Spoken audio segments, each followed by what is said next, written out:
전에 베델에 있을 때 사부 예배 드릴 때가 있었거든요. 그때 사부 예배 드릴 때 1부, 2부, 3부까지는 좀 괜찮은데 4부 드리면 나도 모르게 그냥 눈두꺼기 내려요. 그들은 이제 크게 성전 짓고 3부 예배 드리는데 1부, 2부까지는 더 괜찮은데 3부 하려면 영 힘들어요. 오늘 제 속을 알아주셔서 우리 문장님 고맙습니다. 그냥 설교 안 하고 내려가죠. 오늘 말씀 제목이 당신은 축복의 통로입니다.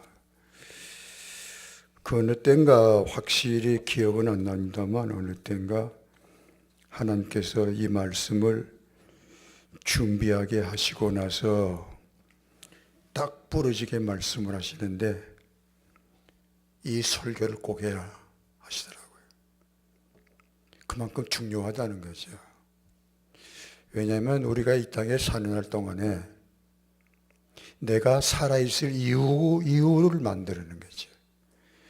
살아있을 이유가 뭐냐면 내가 살아있는 날 동안에 이 땅에 내 존재함으로 인해서 나 때문에 유익을 얻는, 나 때문에 축복을 받는 그런 존재로 살아야 되기 때문에 그렇지 않으면 그런 사람이 대통령 자리에 앉아 있든지 어디에 있든지 간에 그 자리 자체는 참 소중한데도 불구하고 얼마나 많은 사람들이 고통을 당합니까? 그게 우리 현실이잖아요. 그러니까 내가 어떤 위치에 어떤 자리에 있는 것이 중요한 게 아니고 내가 어떤 자리에 어떤 위치에 있든지 하나님이 쓰시는 축복의 통로 되는 것, 그게 중요합니다. 그러니까 이 설교를 꼭 해라. 축복의 통로로 살도록. 그래서 오늘 제주건신 예배, 오후 예배 제가 처음 왔거든요. 많이 모이시네요. 근데 모처럼 주어진 하루 부흥회라고 담임 목사님이 그러시던데 오후 예배 제주건신 예배니까 특별히 2017년 첫 번째 그래서 무슨 말씀을 나눌까 하고 기도를 하는 중에 이 말씀을 준비를 했습니다. 세 가지 내용으로 말씀을 드릴 테니까 졸음이 오시면 졸으세요. 그거 구애 안 받습니다. 자유롭게 하시더라고.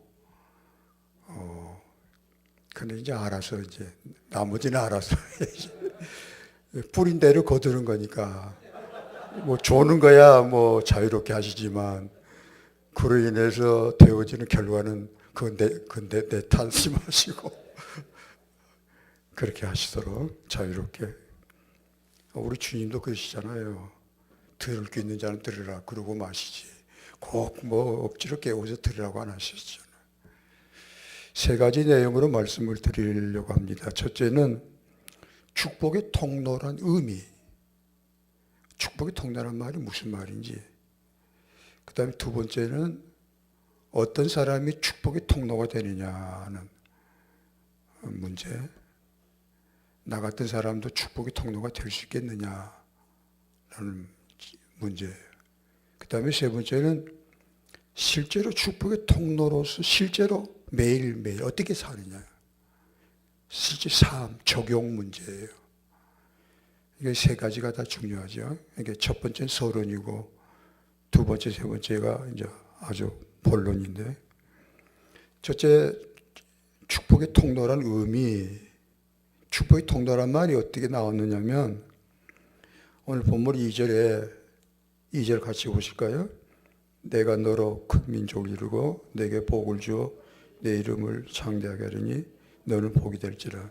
너는 복이 될지라는 이 말씀이 이전 성경, 지금 우리가 사용하는 성경 개정 개역 성경이죠. 이전 개역 성경이라고 하는데 이전 성경은 이 부분이 너는 복이 될지라 이 부분이 혹시 아세요? 너는 복의 근원이 될지라고 번역이 그렇게 되어 있어요. 그런데 원어는 지금 성경 번역이 맞습니다. 복, 베라카라는 건데 복덩이란 뜻이에요. 그러니까 복덩이니까 복덩이하고 살면 뭐 다 당연히 복을 받는 거죠. 담임 목사실에 올라 있는데 온풍기 틀어놨으니까 더운 바람이 나는 것처럼. 그러니까 의미상은 같아요. 그래서 복의 축복의 통로란 말이 여기서 나온 겁니다. 복의 근원. 그러니까 하나님께서 어느 지역을, 어느 가정을, 어느 민족을, 어느 교회를 하나님께서 축복하시고 영광 받으시기를 원하시는데 그냥 하나님이 직접 축복을 내리는 경우는 없고 반드시 그 누군가를 세워서 하나님은 그를 통해서 그 가정을, 그 지역을, 교회를 축복을 하시는 것. 이런 하나님의 축복의 원리를 말하는 거예요. 그러니까 이 축복의 원리를 딱 붙잡아야 돼요. 내 가정이 잘 되기를 원하시잖아요. 다들. 내 가정이 잘 되려면 내 가정 식구 중에 그 누군가가 축복의 통로로 딱 서야 됩니다. 분명히. 그게 남편이 됐든지 아내가 됐든지 간에 누가 됐든지 그 가정을 축복하시려고 하는 하나님의 마음을 따라서 축복의 통로로 쓰임받는 사람이 하나는 나와야 돼.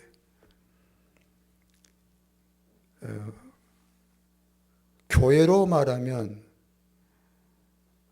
이 열린 베델교회가 축복을 받고 하나님의 영광이 임재하고 그리고 하나님의 영광을 드러내는 교회가 되려면 그 누군가가 축복의 통로로 쓰임받아야 됩니다. 물론 당연히 담임 목사님이 그 역할을 하셔야 되죠. 그러니까 이 의미상으로 보면은 나라는 존재가 얼마나 대단한 존재가 되느냐 하는 게 중요합니다. 내가 이 땅에 살아있기만 해도 존재하기만 해도 가만히 있기만 해도 그러니까 이 의미를 우리의 삶 속에 적용하다 보면 내가 가만히 있기만 해도 나와 관계된 내 가족이 내 자녀들이 축복을 받는 엄청난 비밀이 이 속에 담겨져 있는 겁니다. 그러니까 삶의 의미가 있죠. 혹시 부모님 중에 건강이 안 좋으셔서 요양원에 계시는 분도 계시겠지만 요양원에 들어가서 계신다 할지라도 그 뭐 하시겠어요? 아무것도 안 하시지만 하나님은 요양원에 계시는 부모님을 통해서 자손들을 축복할 수 있습니다. 그만큼 엄중한 진리입니다. 그러니까 내가 만일에 하나님이 축복 통로로 쓰신다면 얼마나 좋겠습니까? 삶의 의미와 의욕과 동기부여가 되고 자존감이 주어지잖아요. 내가 살아있을 이유가 있다. 대단한 거죠. 내가 별 돈벌이 못해도 괜찮아요. 그거 상관없어요. 내가 뭘 하느냐 하는 게 중요한 게 아니라 내가 축복의 통로가 되고 하나님이 나를 통해서 내 가정과 내 자녀들을 하나님이 축복하신다. 이게 중요한 겁니다. 그러니까 내가 축복의 통로 된다는 것이 엄청나게 중요한 거예요. 원하시면 아멘 하세요. 그러니까 축복의 통로가 아니고 축복의 통로 노릇을 못하고 산다는 것은 정말 저주입니다. 자신도 불행하거니와 그런 사람과 사는 사람들이 그 가족이 얼마나 고통스러운지 모릅니다. 만약 그런 사람이 교회에 있다면 그 교회 안에 많은 문제가 일어납니다. 오늘도 재직 헌신 예배니까 오늘 2017년 헌신 예배 때는 재직 여러분 한 분 한 분이 여러분 가정의 축복의 통로가 되시면 여러분 가정이 산다니까요. 하나님이 축복을 쏟아 부어 주시니까 그를 통해서. 그리고 이 재직들이 이분들이 전부 다 한 분 한 분이 열린 베델의 축복의 통로 노릇 하신다면 이 교회가 어찌 되겠어요? 뭐 상상만 해도 엄청나지요. 정해지서 제일 좋은가 보다.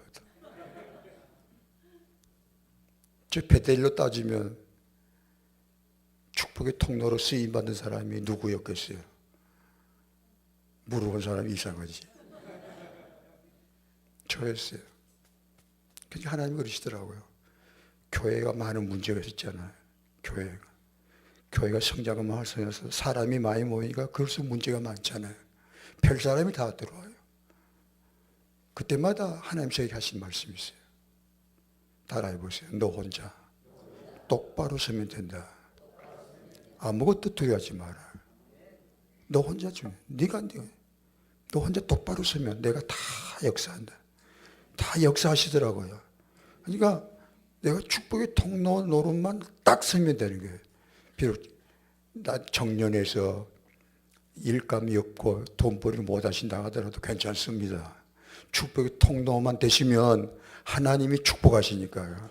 여러분 자녀들을 내가 하는 게 아니고 하나님이 하신다니까요. 그래 그 축복이 나를 통해서만 흘러내려가요. 이런 엄중한 진리. 그래서 축복의 통로가 꼭 돼야 되고요. 오늘 말씀 제목을 한번 옆에 사람하고 해보세요. 당신의 축복의 통로입니다.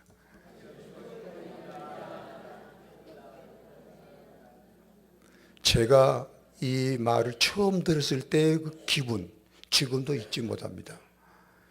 어느 집회 모임에 갔더니 이걸 신나게 따라하라고 하더라고요. 그런데 오늘처럼 다들 웃고 하더라고요. 당신의 축복의 통로입니다. 그런데 그때 처음 그 말을 듣고 그 말을 입에 올리는데 그렇게 쑥스러울 수가 없고 좀 나하고는 안 맞는 좀 이상한 그냥 구호 비슷하게 좀 내 현실하고 맞지 않는 좀 뻥튀기 하는 것 같은 그런 기분이 들어서 솔직히 못마땅했습니다. 그래서 그 다음부터 그 말을 나는 사용 안 했어요. 그리고 세월이 흘러가다가 하나님께서 이 진리를 열어주실 때 제가 얼마나 가슴이 뜨거웠는지 몰라요. 하나님 그러셨구나.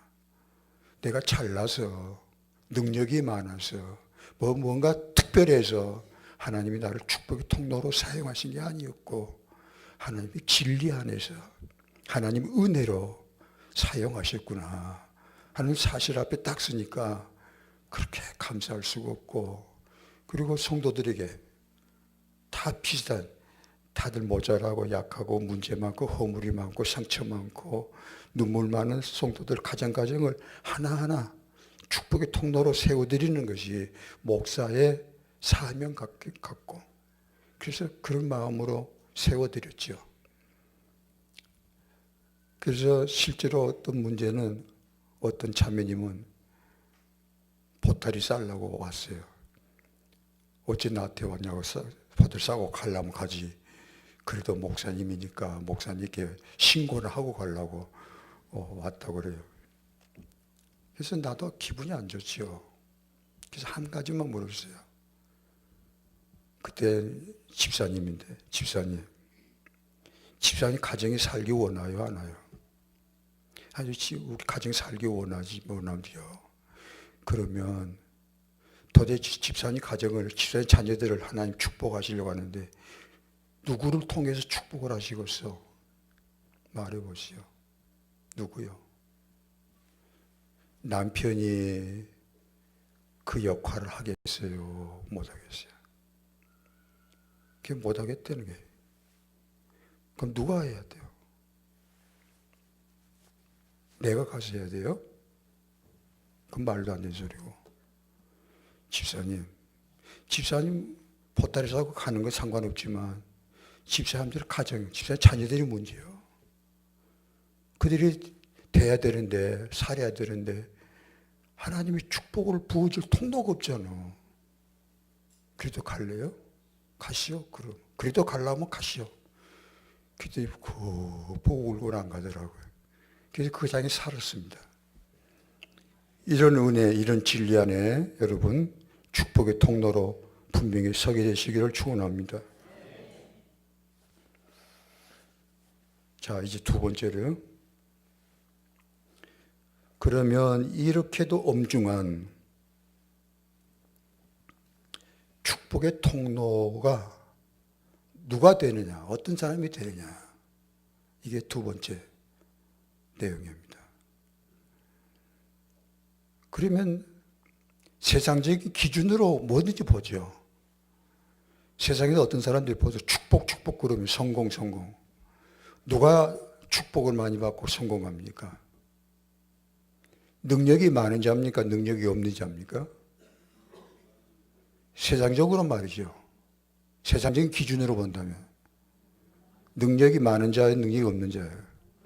능력이 많은 자들이 축복을 받고 복을 누리고 대물림을 하고 출세를 하는 거 아니에요. 그래서 금수저가 나오고 뭐가 나오고 그러잖아요.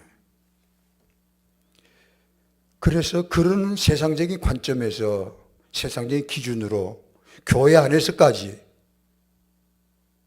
이 세상의 가치관이 들어와 있어요. 가지고 교회 안에서까지 세상적으로 잘난 사람들이 교회 안에서도 잘난 큰 소리 치고, 제가 제일 싫어하는 모습이 이 모습입니다. 이런 모습입니다. 서울에 어느 교회, 유명한 교회 집회 갔더니 가자 첫날 저녁에 당회원들 이렇게 다 한 자리에 모여서 이제 강사가 왔다고 해서 인사 소개를 합디다. 제가 어느 교회 담임 목사님 어떤 분 이야기하면 여기 아시는 분들이 거의 많을 거예요. 그런데 거기까지 말할 수는 없고. 그런데 한 분 한 분 소개하는데 이분은 국방부 차관입니다. 이분은 무슨 병원 원장입니다. 이분은 무슨 대학교 교수입니다. 가만히 듣고 보니까 강사 기죽이려고 그러구나. 전달부터 강사 기죽고 넣어야 되니까 속에서 이런 게 올라오는데 이거 안 되겠구나. 그런데 거의 다 그래요. 세상적으로 잘 나가는 사람들이 교회 안에서도 행세해요. 베델교회는 글 안 했나요? 한번 물어보세요. 제가 어떻게 했는지. 절대 용납 안 했어요. 그런 부분을 이야기하려면 시간 다 가쁘니까 나중에 2탄으로 하고, 자가 어떤 사람이 그러면 축복의 통로가 되느냐. 하나님께서 쓰시는 이 부분이 또 중요한 거예요. 이 부분을 잘못 잡아놓으면 틀어지는 겁니다. 방금 말씀드린 세상적인 그런 가치관으로, 그런 기준으로 축복의 통로가 누가 되느냐 이렇게 들여다보면 또 문제가 너무 심각하게 되는 거예요. 복음이 왜곡돼 버리는 거예요. 하나님의 은혜가 율법으로 바꿔져 버린 거예요. 그러면 축복의 통로가 되는 사람이 누구냐 하면, 나 같은 모자리도 축복의 통로가 될 수 있겠느냐, 그 질문이에요. 나 같은 모자란 사람도 그러잖아요. 그게 문제잖아요. 나같이 모자란 사람, 너같이 잘난 사람이야 잘났으니까 축복도 받고 성공도 하겠지만 나는 그게 없는데, 무수저인데, 나 같은 무수저도 하나님이 축복의 통로로 쓰실까? 그게 세상적으로는 없겠죠. 만 하나님이 쓰시는, 할렐루야, 하나님이 쓰시는, 하나의 붙잡아 축복 통로 사용하시는 거, 이게 복음이죠. 그래서 그런 질문, 바로 내 문제. 그래서 많은 사람이 이런 여기 와서 좌절하고 낙심하는 문제. 나는 안 되죠. 나는 안 될 거예요. 이렇게 스스로 무너져 버리는 그런 많은 문제.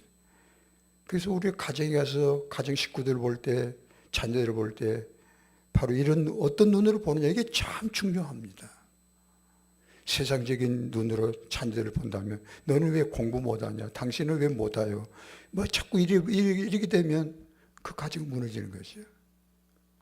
그런데 하나님의 눈으로, 하나님의 관점으로 당신 될 거예요. 너도 된다. 뭔가 하나님의 관점으로 보는 것이 있거든요. 그러니까 축복의 통로가 된다는 게 엄청 중요한 겁니다. 내가 축복한 대로 되거든요. 여보, 당신은 꼭 될 거예요. 실망하지 마세요. 내가 같은 게 어떻게 될까? 돼요. 내가 축복했거든요. 그렇게 큰 소리 칠 수가 있어요. 그게 축복의 통로가 가지고 있는 영권입니다. 그걸 3절에 나오는 영권. 축복의 권세, 영권. 그래서 오늘 본문에 축복의 통로로 쓰임받은 사람, 첫 번째 공식적으로 쓰임받은 사람이 바로 오늘 본문에 나오는 아브라함입니다. 그래서 하나님이 아브라함을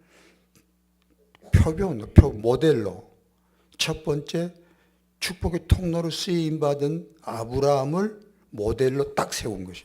그러니까 창세기 12장 오늘 본문이 굉장히 중요합니다. 첫 번째 공식적으로 축복의 통로로 쓰임받은 사람에 대한 말씀이니까. 그러면 아브라함은 어떤 사람이었기에 하나님께서 축복의 통로를 쓰셨느냐, 그거예요. 그 문제에 대해서 본다면 참 감사하지. 왜냐하면 아브라함이란 인간은 지금이야 믿음의 조상이요, 족장이요, 뭐 참 존귀한 분이 되셨지만 본래 아브라함은 무지랭입니다. 아주 소망 없는 사람입니다. 두 가지 이유. 첫째는 아브라함 자신의 사람됨이 문제가 너무 많았어요. 죄인입니다. 그 중에서도 아브라함이 저지른 많은 죄 중에서도 아브라함의 가장 계속 아브라함으로 하여금 애통하게 만들고 울부짖게 만들고 회개하게 만든 어떤 특수한 죄, 사람마다 다 있어요. 내가 지은 죄가 100가지가 있지만 그 중에서 또 어떤 죄가 더 나로 하여금 가슴을 치게 만들고 애통하게 만들고 십자가를 붙잡게 만드는 어떤 특별한 죄가 사람마다 다 있어요. 저도 있고요. 아브라함에게도 마찬가지입니다. 아브라함이 죄인이요, 만 가지 죄를 지었지만 그 지은 만 가지 죄 중에서도 아브라함으로 하여금 가슴이 무너지고 아프게 만들고 눈물을 흘리게 하고, 그렇기 때문에 하나님의 긍휼하심을 그때 아주 십자가 이전이지만 하나님의 긍휼하심을 그렇게 또 붙잡고 앙망하고 바라보고 그래야 숨을 쉬는 게 아브라함. 그게 어떤 부분이었느냐면 사라와의 관계에서, 사라가 누굽니까? 아브라함의 아내지요. 바로 둘도 없는 아내 이상의 인생의 반려자, 인생의 동역자인 아주 소중한 여인입니다. 아브라함에게서 사라는. 그런데 아브라함이 바로 그 사라를 2번이나 버린 적이 있습니다. 왜? 자기가 살겠다고. 창세기 12장하고 20장하고 시간 관계상 보지 않겠습니다. 바로 그것이 아브라함의 평생을 올가맨 죄책이라고 그럴까. 그 때문에 하나님의 긍휼하심을 지금이야 십자가, 예수님의 보혈을 바라볼 수밖에 없는 그런 아브라함입니다. 문제가 많은 사람이에요. 그러니까 아브라함 자체로서는 가정 하나도 제대로 세울 수 없는 참 불쌍한 남자입니다. 지 손으로 지 아내 사라를 버렸으니까 지 혼자 살겠다고. 저도 죄를 많이 지었습니다만 그런 죄는 안 지었습니다. 속은 많이 상해졌지만. 그러니까 아브라함은 지금 저보다 더 짜잔한 남자입니다. 그런 아브라함. 이게 되겠습니까? 둘째는 아브라함의 여건, 상황이 소망이 없어요. 소도 뭔 말이 나오려고 그러죠? 소도 비빌 언덕이 있어야 한다. 아브라함이 인간적으로 뭔가 좀 붙잡고 의지하고 비비고 일어설 만한 그런 근거가 있어야 돼. 가진 것이 없거든요. 시편 105편 12절 그렇게 나와요. 아브라함 뜨내기로 또 돌아다녔다. 하염없이 이곳저곳 뜨내기 유랑객이었다. 소망 없는 사람이죠. 그런 아브라함이 축복의 통로가 됐습니다. 어찌 됐을까? 될 수 없는 사람이 어찌 그렇게 엄중한 축복의 통로가 될 수 있었나? 그 이유를 말해요. 그래서 복음입니다. 아브라함 자신에게 그 이유가 있는 게 아니다. 그거예요. 아브라함 스스로 아브라함이 축복의 통로가 된 거 아니다. 그러면 어찌 됐는가? 그래서 본문이 나와요. 자, 2절 읽어보세요. 2절 읽으시라고.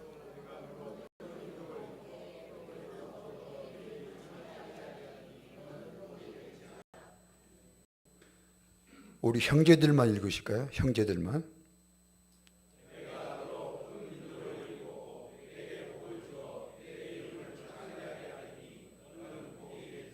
할렐루야. 우리 형제들 꼭 되십시오. 씩씩하게 삽시다. 우리 자매들도 또 질 수 없잖아요. 2절 읽으십시오. 2절.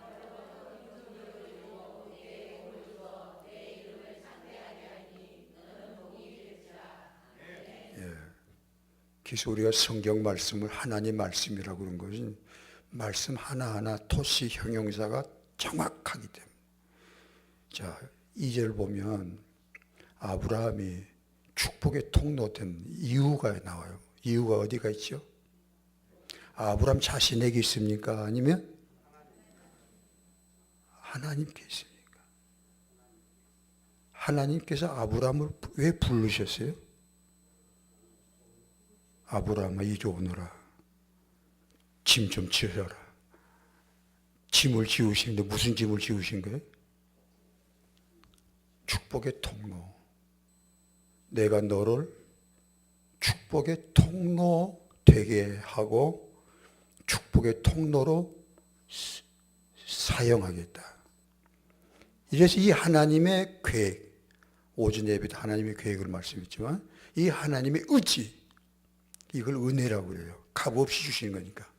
하나님이 아브라함 뭘 보고 아브라함이 뭘 될 만해서 그런 조건 때문이 아니라 하나님은 아브라함은 아무것도 없는데 아브라함 자신에게는 소망 이유가 하나도 없는데 그런 아브라함에게 하나님이 값없이 100% 값없이 은혜로 하나님의 의지로 내가 너를 복 주고 복되게 할 것이고 바로 이 하나님의 의지, 이 하나님의 의도, 이 하나님의 계획 때문에 하나님께서 그 의지대로 아브라함을 축복의 통로로 만드셨다. 할렐루야. 바로 이게 소망입니다. 그러면 과연 아브라함이 실제로 축복의 통로가 되었더냐? 거기까지 봐야죠. 성경의 창세기에 아브라함이 과연 그러면 축복의 통로가 되고 축복의 통로로 쓰임받은 그런 증거들, 열매들, 여러 가지 대목들이 나오지만 세 가지만 보겠습니다. 과연 하나님께서 아브라함을 그 무지랭이 인간을 과연 존귀한 사람으로 축복의 통로로 세우셨고 그렇게 또 사용하셨다는 아름다운 소식, 성경에서 세 가지만 보겠습니다. 첫째는 이방인들. 아브라함 시대에 아브라함과 같이 살던 이방인들이 아브라함을 어떤 눈으로 바라보았느냐, 이 부분. 창세기 23장 6절 말씀 띄우실까요? 예, 영상 띄웠네.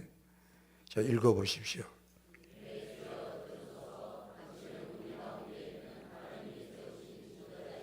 아멘. 거기까지만. 당신은 해쪽 쓰게 하는 말입니다. 이방의 주지. 내 주여라고 부르고, 아브라함을 주여라고 부르고, 그 다음에 당신은 뭐라고 하죠? 우리 가운데 있는 하나님이 세우신 지도자, 리더. 하나님이 세우신 지도자라고 이방인들이 인정을 해줄 정도로 아브라함은 서게 된 겁니다. 이것이 중요합니다. 내가 자칭 나를 뭐라고 표현하기 전에 나와 함께 사는 사람들이 나를 어떻게 보느냐, 이게 중요하죠. 이방인들이 아브라함을 지금 이렇게 보고 있습니다. 당신은 특별한 사람입니다. 하나님이 우리 가운데 세우신 하나님의 지도자입니다. 할렐루야. 인정받고 있잖아요. 이방인들이 인정하고 있습니다. 자, 그 다음 두 번째로 창세기 14장 14절을 보시면 아브라함의 육신의 삶, 그의 삶의 뭐라고 할까? 삶의 정도라고 할까? 먹고 사는 실제 삶이 있어요. 창세기 14장 14절 읽어보십시오. 아브라함이 그의 조카가 사로잡힘을 듣고 집에서 길리고 훈련된 자 318명을 거느리고 땅까지 쫓아가서 롯을 찾아왔다.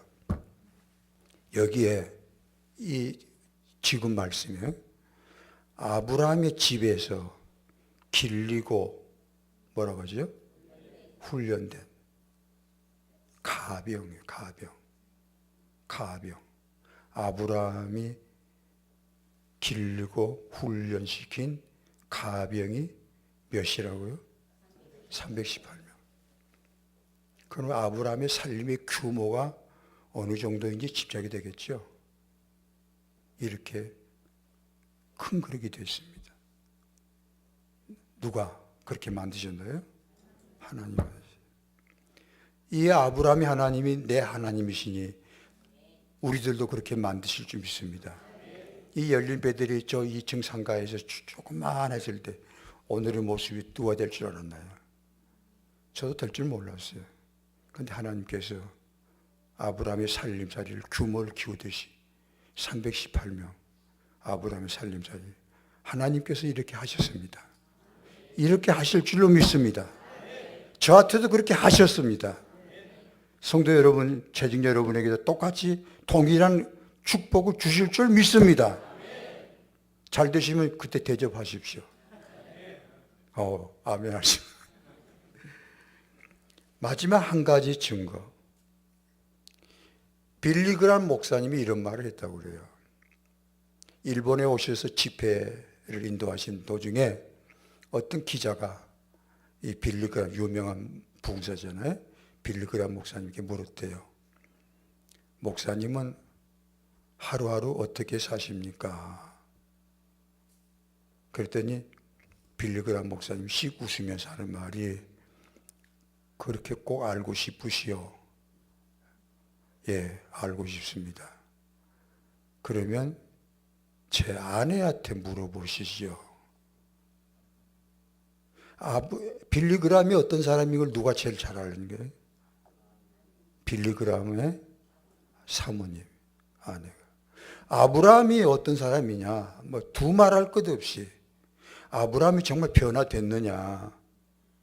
새로워졌느냐? 아브라함이 어떤 사람인가 하는 것을 누가 정확하게 아는 거? 하나님 다음으로 사라입니다. 아브라함이 두 번이나 버렸던 그렇게 큰 상처를 주었던 아브라함 사라의 가슴에 서름을 안겨줬던 한이 맺히게 했던 바로 그 사라가 아브라함을 어떻게 보았느냐 하는 것이 굉장히 중요합니다. 베드로전서 3장 6절에 베드로 사도가 이 말을 인용을 하시니 제가 이 말씀 처음 봤을 때 깜짝 놀랐어요. 베드로는 좀 엉성한 사람이잖아요. 그런 베드로가 아브라함에 대한 이 비밀을 보고 있다고요. 그래서 베드로가 뭐라고 말합니까? 베드로 3장 6절 읽으십시오. 사라가 뭐라고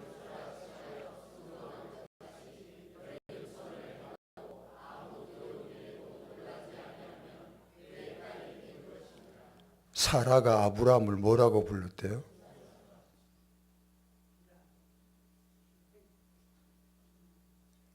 자매님들이 대답하세요. 사라가 아브라함 뭐라고 불렀대요? 주라고. 참 그렇게 되기까지 많은 사연이 있었으리라. 많은 굴곡들이. 사라가 얼마나 오래 참고 가슴을 쓰다듬고 하나님 앞에 얼마나 울었을까. 아브라함이 상처 줄 때마다.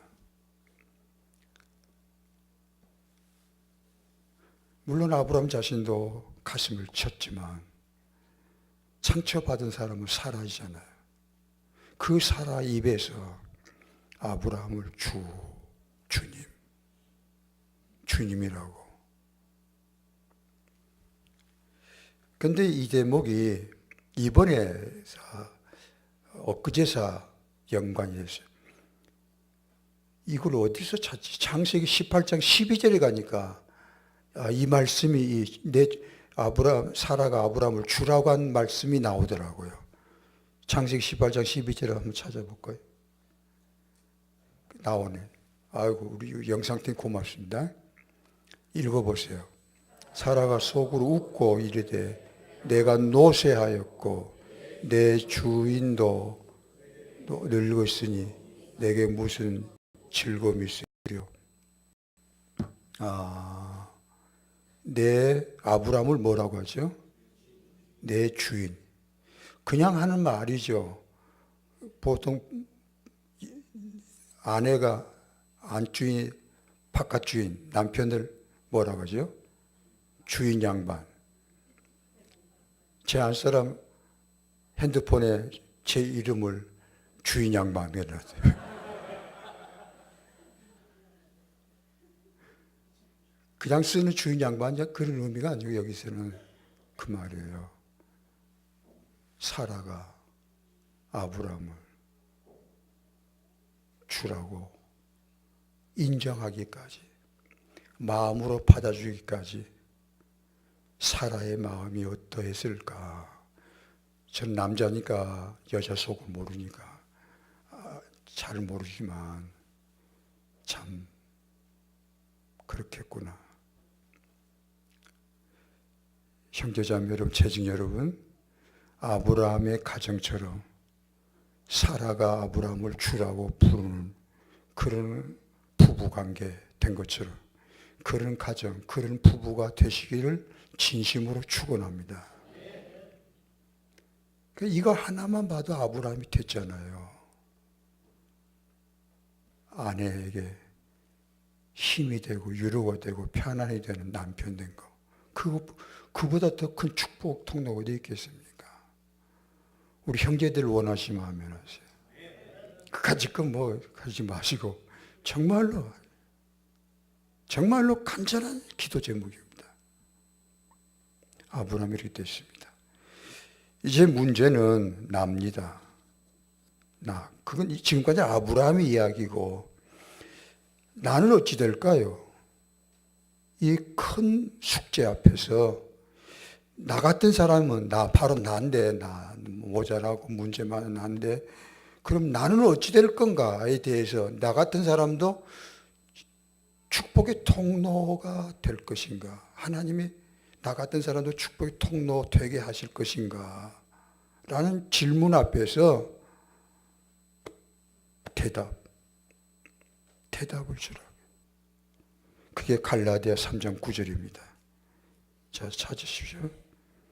갈라디아 3장 9절 말씀은 표시를 해 두셔야 돼요. 아주 중요한 말씀이에요. 저기 영상이 떴습니다. 영상 뜬 것만 읽으십시오.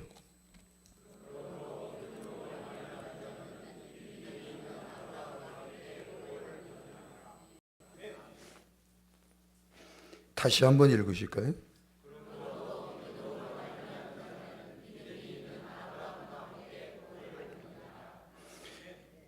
예, 이 말씀 읽고 아멘을 해 주셨는데, 이 갈라디아 3장 9절 말씀 속에 나하고 관계된 부분, 나하고 관계된 부분이 뭡니까?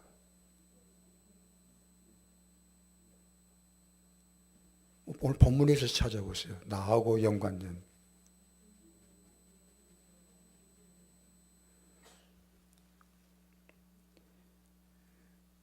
다시 읽어보십시오. 그러므로 믿음으로 말미암은 자는 믿음이 있는 아브라함과 함께 복을 받느니라. 아멘. 내 이야기가 여기가 있어요. 어디 있죠? 믿음으로 말미암은 자. 그게 납니다. 난 믿음으로 살거든요. 하나님께서 저에게 믿음을 주셨습니다. 믿음을 받았습니다. 믿음은 하나님의 선물이에요.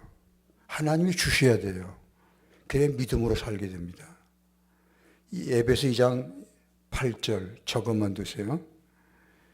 베드로후서 1장 1절, 갈라디아 3장, 바로 갈라디아 3장이니까 갈라디아 3장 23절 보십시오. 믿음에 대해서 뭐라고 말하는지. 영상 떴지요. 믿음이 오기 전에는 우리는 율법 아래 매인 바 되고 계시될 믿음의 때까지 갇혔느니라. 믿음이 오기 전, 그러니까 믿음이 오기 전이 내 삶이 있었단 말이에요. 그래 믿음이 오기 전에는 난 율법 아래 있었다. 그러니까 믿음이 온. 그래서 그 다음에 25절 보십시오. 뭐라고 합니까? 믿음이 온 후로는 계속해서 초등교사 율법 아래 있지 않게 됐다. 그리고 26절에 그 믿음으로 너희가 다 믿음으로 말미암아 그리스도 예수 안에서 하나님의 아들이 되었으니 할렐루야. 자, 재직 여러분, 믿음이 여러분에게 하나님이 믿음을 주셨습니까? 믿음이 왔습니까? 그게 확실합니까? 어느 때부턴가 믿음으로 살게 된 것 분명합니까? 그 경계선 확실해야 됩니다. 믿음이 오기 전, 내게 믿음이 없었어요. 교회 다니면서 저는 교회 다니면서 믿음이 없었어요. 믿음으로 살지 않았거든요. 믿음으로 살지 않은 가장 간단한 예는 괴로울 때 뭐 하죠? 주의 얼굴 바라보라. 괴로울 때 주님의 얼굴 보라. 언제부터 그랬습니까? 언제부터 그런 사람이 됐습니까? 그 말이에요. 저도 믿음이 온 후부터 그랬습니다. 사사건건 주님의 얼굴을 바라보았습니다. 그리고 살게 됐습니다. 그 여기까지 왔습니다. 오늘도 주님을 앙망합니다. 할렐루야. 내 주님 나를 사랑해 주십니다. 불쌍히 해 주십니다. 붙잡아 주십니다.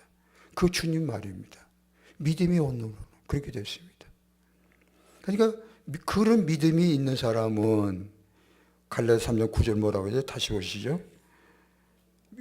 그러므로 믿음으로 말미암은 자, 믿음으로 사는 사람, 믿음이 있는 사람은 믿음이 있는 아브라함과 함께 복을 받느니라.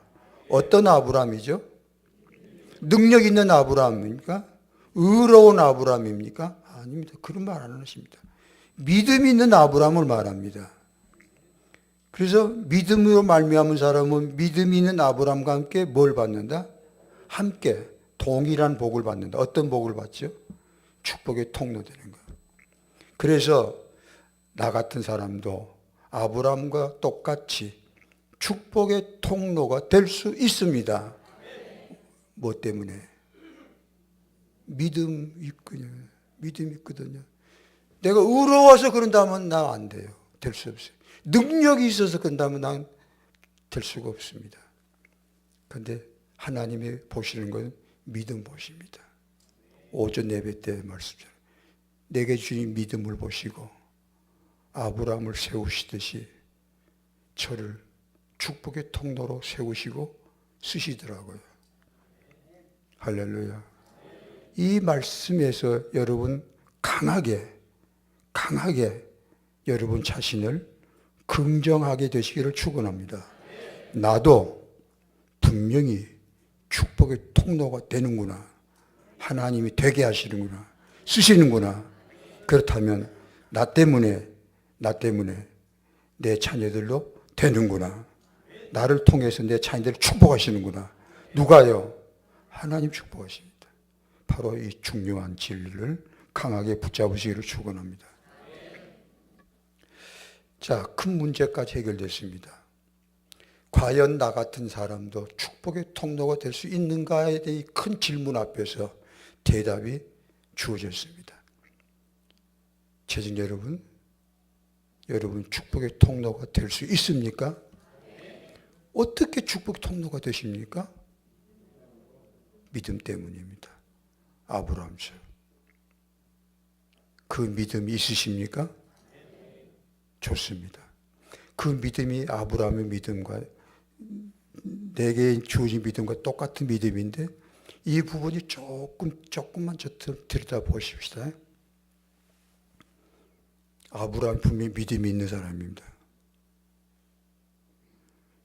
그러나 믿음이 있지만 믿음으로 살았지만 아브라함이 항상 안식을 누리고 자유로웠느냐, 평안을 누렸느냐, 떳떳하게 살았느냐, 불안하지 않았고 근심하지 않았고 두려움이 없이 살았더냐? 아니라 믿음이 있는 아브라함이지만 얼마나 두려웠던지 얼마나 불안했던지 그래서 사라를 누이라고 거리를 두는 그것을 아브라함이 두려워서 그랬던 것입니다. 사라 때문에 아브라함이 죽임을 당할 것 같아서 얼마나 두려웠으면 그렇게 믿음이 있으면서도 그렇게 두려움 그런 불안함 그게 아브라함의 믿음의 정체입니다. 그런데 하나님은 그 아브라함 믿음 이 약한 믿음 흔들린 믿음을 하나님 그토록 귀하게 보시던 겁니다. 동일하게 내 믿음이 어떤 믿음이냐면 강한 믿음이냐 큰 믿음이냐 하면 또 나로 하여금 고개를 숙이게 만들지만 아브라함의 믿음처럼 나도 믿음 있지만 의심하고 두려워하고 낙심할 때가 얼마나 많았느냐. 그러나 그 믿음 자체를 하나님 보시고 연약한 나를 세우시고 축복의 통로로 만드시고 그 믿음도 자라게 하시면서 축복의 통로로 영광 받으시는 하나님 할렐루야. 바로 이 부분이 얼마나 감사한지 몰라요. 자, 어찌됐든지 간에 하나님은 나를 축복의 통로로 사용하십니다. 뭐 때문에? 믿음 때문에. 믿음을 주시고 내게 믿음을 주신 후부터 나를 축복의 통로로 사용하시는 하나님. 그 하나님께 영광의 박수 올려드릴까요?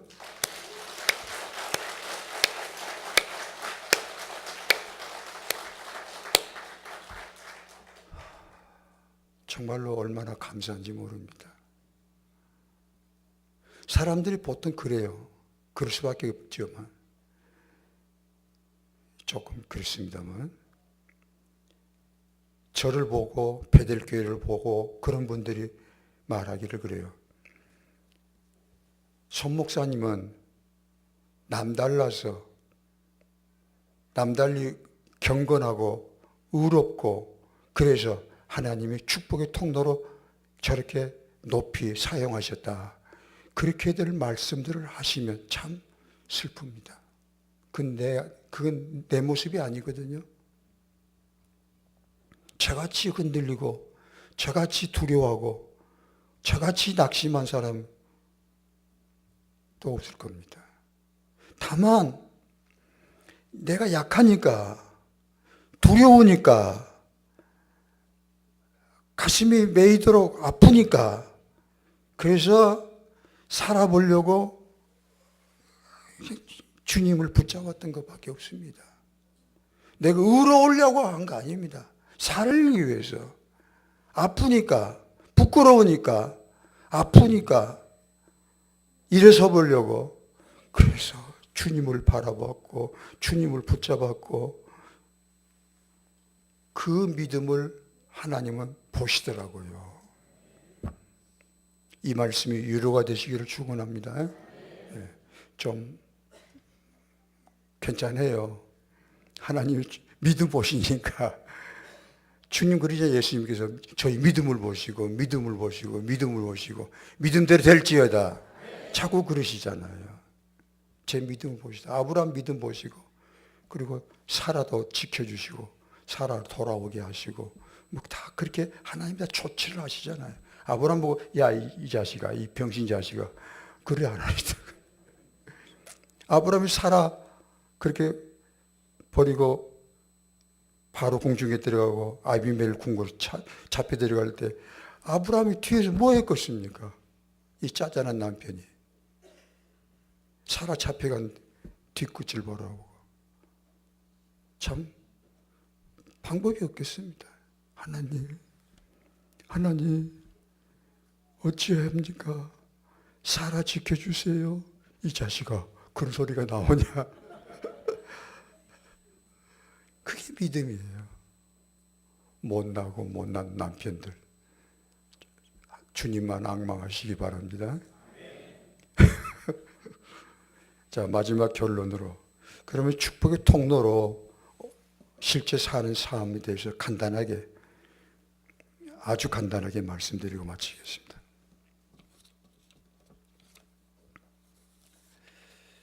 이제 축복의 통로가 됐다는 것까지는 확실히 알았습니다. 이제 분명하시죠?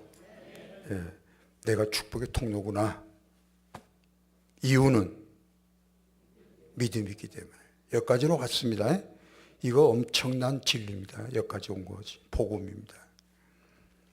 자, 그러면 오늘 확실히 알았습니다. 나는 개떡이구나.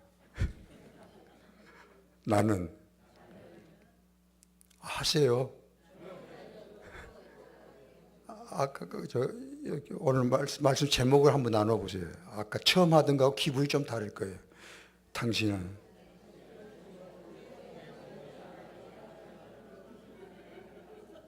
이젠 좀 실감이 오지요. 받아들여지죠. 쑥스럽지 않잖아요. 그래, 당연한 소리지 뭘. 그래, 내가 축복의 통로다. 참 감사하죠. 나를 통해서 이제 내 가정이 축복을 받는구나. 나 때문에 내 자녀들이 되겠구나. 얼마나 큰 희망입니까? 복음입니까? 돈벌이 못해도 괜찮다니까요. 정년하신 형제들 괜찮다니까요. 몸이 좀 아파도 하나님 쓰시니까. 오늘 저녁에 맛있게 잡수십시오. 씩씩하게 잡수세요. 밥값하니까. 자, 이제 내가 축복의 통로다. 그럼 뭐 할까? 눈만 깜박깜박하면 되는가? 그 부분에 대해서 말씀을 드립니다. 간단하게 정리해서요. 하나 중심을 세운다. 다니엘 축복의 통로로 살았습니다. 다니엘 1.8절에 보면 뜻을 세우고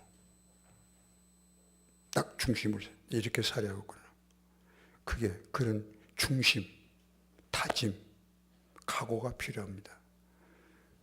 흐트러져서는 안 되겠다. 이왕 축복의 통로 됐으니까 축복의 통로로서 제대로 좀 해봐야겠다. 이제부터 흐트러지지 말고 밤낮 TV만 보지 말고 뭔가 좀 달라져야 되겠다. 그런 갈망 말입니다. 다니엘이 그렇게 했다. 뜻을 정하고 에스더 죽으면 죽으리다. 딱 중심을 세우잖아요. 에스더 4장 16절에 바울도 그래요. 내가 각오했다. 각오했다. 사도행전 21장 13절에 뭔가 중심을 세워요. 내가 축복의 통로인데 하나님은 나 같은 자를 축복의 통로로 사용하신다는데 이 하나님의 마음을 맞춰가야지. 그리고 실제로 내 가정이, 내 자녀들이 축복을 받도록 마음가짐을 다져먹는 이게 중요합니다. 오늘 그런 결심, 그런 다짐하는 시간이 된 줄로 믿습니다. 그런 다짐과 각오를 하고 중심을 딱 세우고 실제 5가지 제목만 말씀드립니다. 첫째는 믿음의 자의식을 세우라. 따라하세요. 믿음의 자의식을 세우라. 나는 축복의 통로다. 나는 된다. 내 가정도 된다. 믿음의 신, 믿음의 고백이 필요합니다. 왜? 사탄은 바로 이 부분을 공격하거든요. 너는 안 돼. 네 가정은 안 돼. 네 자녀들은 안 된단 말이야. 어떤 부정적인 모습, 부정적인 상황을 자꾸 보게 만듭니다. 이게 얼마나 힘든지 몰라요. 눈에 들어오는 건 그런 부정적인 모습들만 눈에 들어오고 그런 소리만 귀에 들어오니까 그때마다 사탄이 공격합니다. 참소합니다. 안 된단 말이다. 틀렸어. 안 돼. 절대 안 돼. 그때 무너지는 거지요. 그때 이 사탄의 불화살, 사탄의 비웃음, 사탄의 참소를 막는 것이 믿음의 방패입니다. 나는 된다. 할렐루야. 나는 된다. 예수님 때문에 된다. 이유는 이거예요. 이걸 시인하여서 로마서 10장 10절 마음으로 믿어 의에 이르고 입으로 시인해 고백해. 입으로 나가는 말이 굉장히 중요합니다.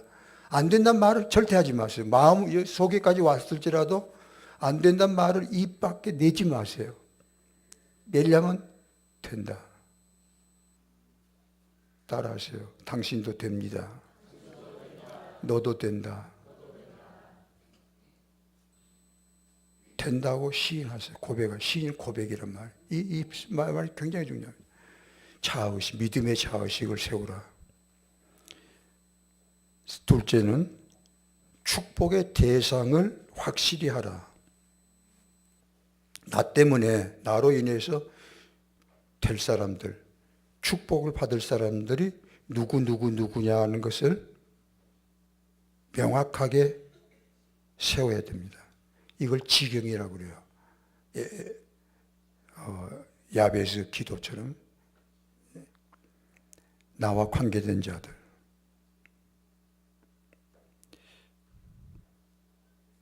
어떤 부분에 있어서는 실제로 그래요. 이 사람이 있어요. 이 사람을 내 축복의 울타리 안에 집어넣을까?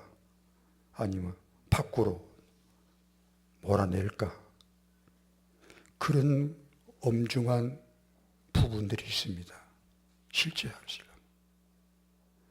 어떤 미운 사람, 이 축복의 울타리 안에 집어넣기가 싫어요. 그 제외시킵니다.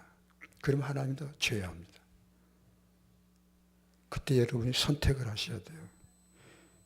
지금까지 미운 걸 생각하면 축복의 울타리 안에 집어넣고 싶지가 않아요. 그냥 안 된다고 해버려요. 그럼 그 끝납니다.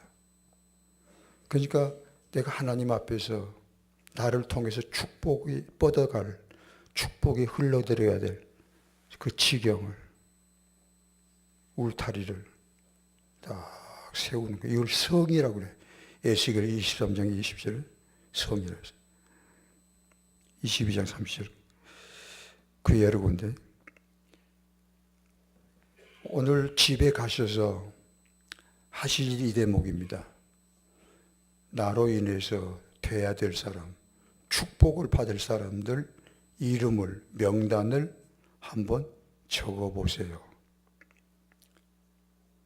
공연히 헛 인심 쓰지 마시고 그냥 대나 개나 돼지나 개나 뭐나 막 집어넣지 마시고 신중하게 하나님, 제가 정합니다. 축복의 대상으로 그 명단에 집어넣습니다. 이 사람을 축복해 주시옵소서. 딱 세우는 겁니다. 그리고 포기를 안 하는 게, 아무리 미운 짓을 해도, 아무리 눈에 거슬리는 실망스러운, 저게 되겠나 싶은 사람이지만 한 번 딱 하나 정한 이상 내가 놓치지 않으면 됩니다. 따라서요, 네가 놓치지 않으면, 포기 안 하면 나도 포기하지 않는다, 되게 한다. 하나님 그러시더라고요.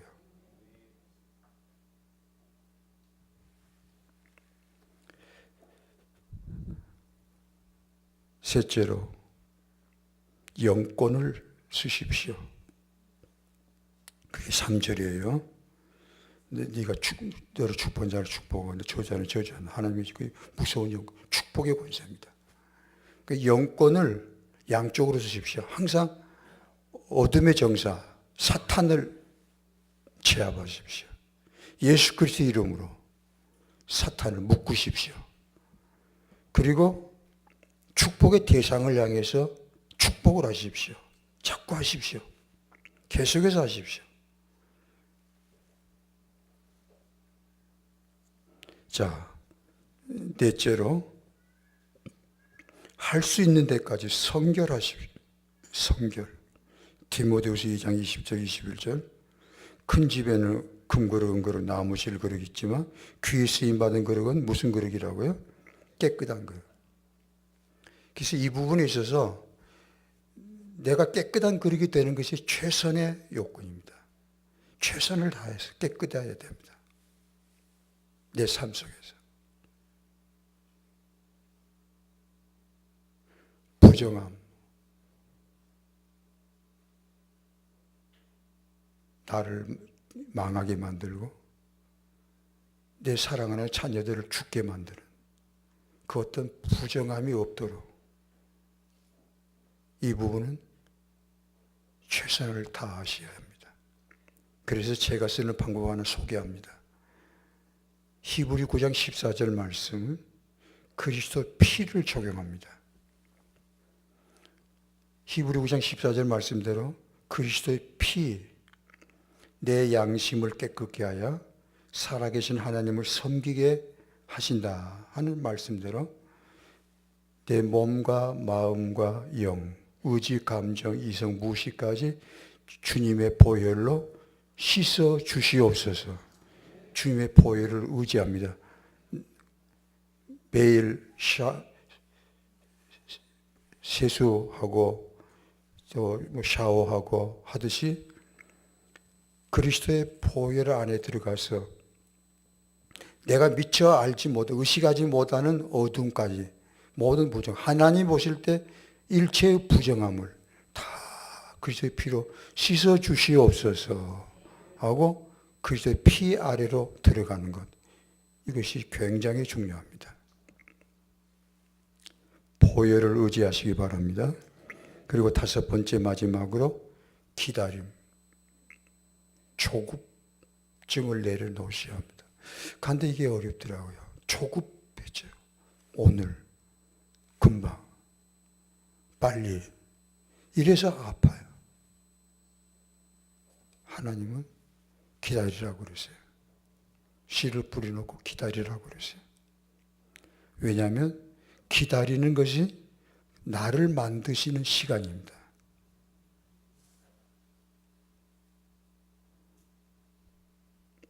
히브리 6장 14절 15절 바로 아브라함의 축복을 받는 부분에 대해서 말씀하는데 내가 너를 복주고 복주고 번성케 하고 번성케 하리라 하셨더니 이 하나님의 약속이고 그 다음에 나오는 게 따라서 오래 참아 아브라함이 오래 참아 약속을 받았느니라 하는 부분. 기다림이 필요합니다. 왜 기다리게 하시냐면 나를 만드시는 시간입니다. 그게 중요합니다. 나를 만드죠. 오늘 오전 예배 말씀과 연관이 되죠. 자, 정리하십시다. 축복의 통로로서 중심을 세우고 실제로 어떻게 살아야 되느냐 문제를 다시 한번 정리하죠. 첫째, 뭐 하려고요? 믿음의 자의식을, 믿음의 시인, 고백. 둘째는 축복의 대상을 세우라. 조용한 집사님 몇 사람이 돼요? 아직 안 정했어요? 집에 가서 세어보세요. 정해진 사람이 대략 몇 사람이 돼요? 저기 인신 좀 쓰지, 너 없게. 그러지 마세요. 그렇게 할 필요 없어요. 뭐 그렇게 해서 되는 것도 아니니까. 구체적으로. 큰딸, 작은딸, 뭐, 손자, 손녀, 뭐 그런 식으로 구체적으로 이름을 적으세요. 명확하게 하세요. 셋째로 뭐 하라고 했어요? 영권을 사용하십시오. 담대하게. 영권 사용한 대로 됩니다. 넷째는 성결하라, 깨끗해라. 무엇으로? 주님의 보혈로. 황송하지만 하나님께서 그렇게 사용하라고 하시니까 히브리 9장 14절 말씀이 저는 굉장히 중요합니다. 나를 정결케 하는 재료, 나를 씻는 재료, 보혈의 능력. 마지막 다섯 번째는 조급증을 내려놓고 기다리라. 기다림이 나를 만드는 시간이다. 힘들지만 믿음으로 기다리면서